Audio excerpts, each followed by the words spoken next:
When it comes to subgenres that it seems people are tiring of hearing about, my impression is that deck builders are somewhere near the top of the list.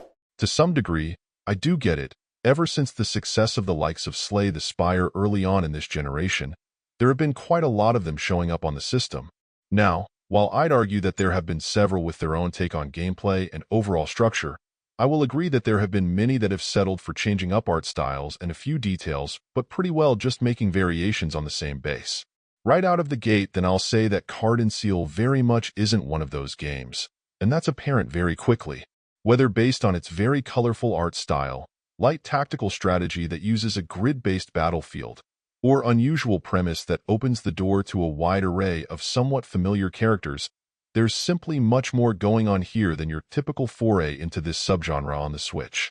That's before even getting into the pretty varied roads you can choose to go down each time you build a new deck, with plenty of viable strategies that the game does a surprisingly good job of introducing you to over your first hour or so.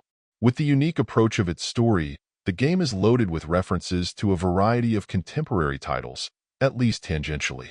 Names and details have been changed to avoid getting sued, but the fact that so many different inspirations then serve to define the deck art in many cases is at least a nice touch. Given this is a roguelike, you won't be able to count on consistent deck composition, but the great thing is that pretty well no matter what you may get to work with, there's likely a strategy you can adopt, even if perhaps not well if you're unlucky.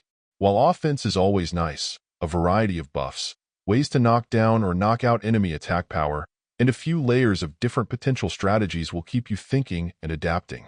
Then, once you throw in the grid-based field which you'll sacrifice cards to move on, each battle begins to take on quite a bit of variety and character.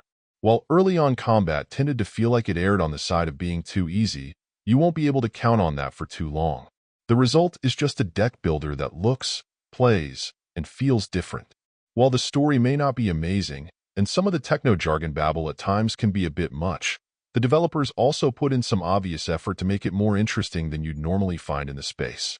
It's true that there's a sort of everything including the kitchen sink approach to your cards and how combat plays out, and at first it can be a little underwhelming trying to understand how all of the rules work, but to the game's credit, once you get your arms around it, the combination of strategic elements do feel distinct and challenging. I understand that it can be hard not to feel a little overwhelmed by the abundance of games out there in this same space, but I assure you that Card-en-Ciel manages to set itself apart from the majority of the pack. Overall, my final score for the game ended up being an 8.8. And if you're interested in picking it up, it's currently available on the Switch eShop for $24.99. Thank you for taking the time to listen to this review. And if you'd like more information or ideas of indie games worth checking out on Switch, be sure to click on the link provided in the description. Until next time.